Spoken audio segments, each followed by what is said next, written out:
Hi guys, मेरा नाम है राजदीप एंड मैं आज आपको CMA final paper number 15 cost strategic cost management decision making का एक सम सिखाने वाला हूँ। उसका एक टॉपिक है ट्रांसफ़र प्राइसिंग और उसका इलस्ट्रेशन नंबर 50 आज हम सॉल्व करने वाले हैं। एक बार क्वेश्चन देख लेते हैं हम। तो क्वेश्चन पढ़ते हैं हम लोग। Division A is a profit centre which produces 3 products. मतलब एक डिवीजन है ए, वो 3 प्रोडक्ट्स कंपोनेंट्स प्रोड्यूस करता है X Y and Z. Each product has the external market. मतलब तीनों प्रोडक्ट को हम एक्सटर्नल मार्केट में सेल कर सकते हैं। ठीक है, एक्सटर्नल मार्केट प्राइस दी हुई है, कितनी इसकी सेलिंग प्राइस है तीनों प्रोडक्ट की, एक्स वाई जेड की। फिर उसके बाद उसका वेरिएबल कॉस्ट दिया हुआ है डिवीजन ए में 33 जो भी है। ठीक है, उसके बाद labour hours required per unit, एक यूनिट बनाने के लिए हमको कितने लेबर आवर्स चाहिए वो दिए हुए हैं। तो एक्स के लिए 3 है, वाई के लिए 4 है, जेड के लिए 2 है। ठीक है, product Y can be transferred to division B. Okay, अभी डिवीजन बी है। ठीक है, तो उसमें ये जो प्रोडक्ट वाई है ये हमारा ट्रांसफ़र हो सकता है डिवीजन बी को, but the maximum quantity which can be transferred is only 300 unit. मतलब मैक्सिमम हम जो ट्रांसफ़र कर सकते हैं डिवीजन बी को वाई प्रोडक्ट वो है 300 यूनिट्स। ठीक है, अभी यहाँ पे तो मैक्सिमम एक्सटर्नल सेल्स दिया हुआ है कितना है, मतलब एक्सटर्नल मार्केट में कितना सेल हो सकता है वो दिया गया है। तो एक्स के 800 यूनिट्स, वाई के मैं यहाँ पे लिख देता हूँ so that will be easy. X के, ये वाई के और ये जेड। ठीक है, जेड के 300 यूनिट्स, ये मैक्सिमम है जो हम एक्सटर्नल मार्केट में सेल कर सकते हैं।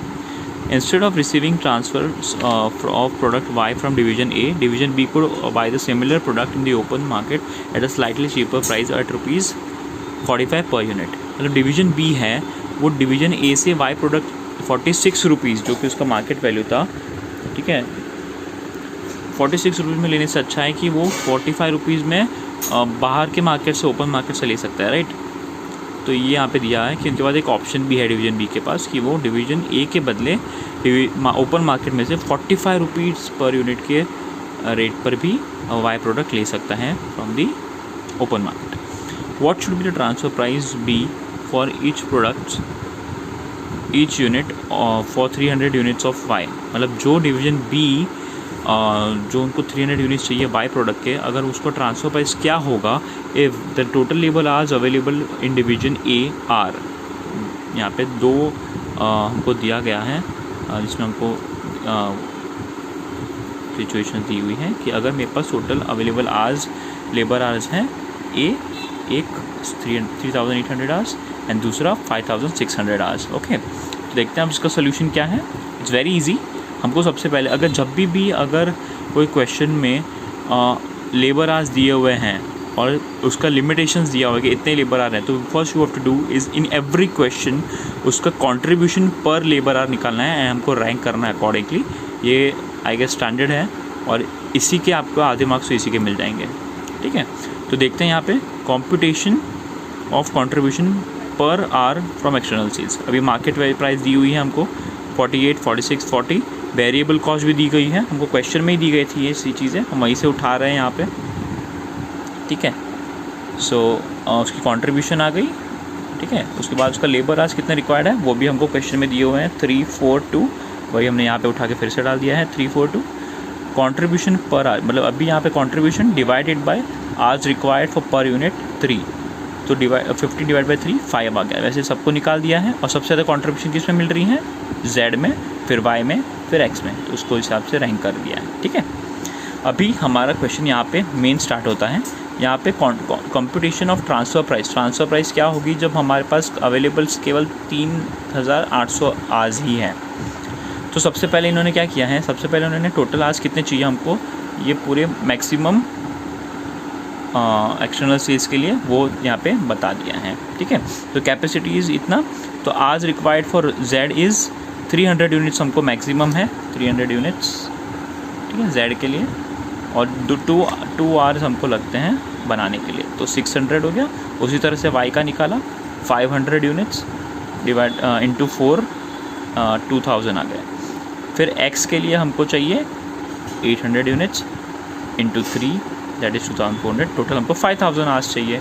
बट अब हुआ क्या है, अभी हुआ हमारे पास ये है, ये सिचुएशन में हमारे पास केवल इतने ही आवर्स हैं, 3000 800।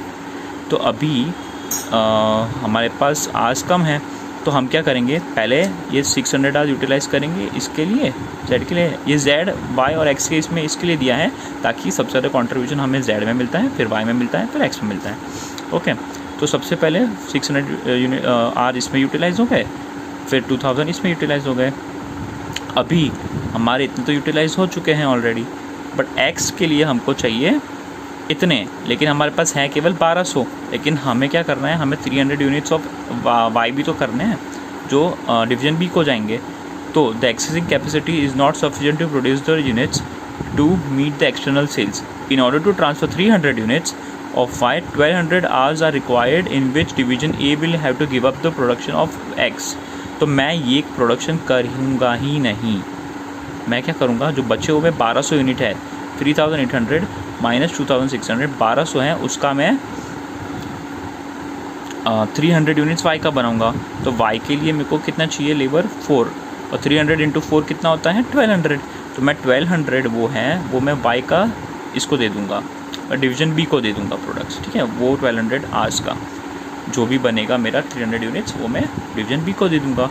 तो ये मेरा यूटिलाइज़ हो गया, बचा 1200 आवर्स। तो 1200 आवर्स इन तो वेरिएबल कॉस्ट वाई की क्या है मेरी 24 रुपये। कहाँ दी है, क्वेश्चन में दी है, कंट्रीब्यूशन। ओके, अरे सॉरी, वेरिएबल कॉस्ट। तो 24 रुपये प्लस मैं जो ये प्रोडक्शन एक्स की नहीं कर रहा, तो वो मेरा अपॉर्चुनिटी कॉस्ट है जो मैं गवा रहा हूँ, राइट। तो मेरी अपॉर्चुनिटी कॉस्ट जो है, तो contribution loss by giving up the production of X to the extent of 1200 hours, तो वो मैं लिख दूंगा यहाँ पे 1200 आवर्स इंटू मेरी कंट्रीब्यूशन कितनी हो रही थी एक्स की 5 रुपये। तो 5 रुपये इंटू 1200 आवर्स तो 6000। अभी 6000 डिवाइडेड बाय पर यूनिट कर दूंगा मैं उसको, कितने वाई के कितने बना रहे हैं हम यूनिट्स 300। तो फिर 6000 divide by 300 equals to 20 rupees. तो variable cost of Y plus the opportunity cost, तो हमारी ट्रांसफर प्राइस हो जाएगी 44 रुपीज़, ठीक है। तो ये क्लियर हो गया। अब आते हैं हम सेकेंड सिचुएशन पे।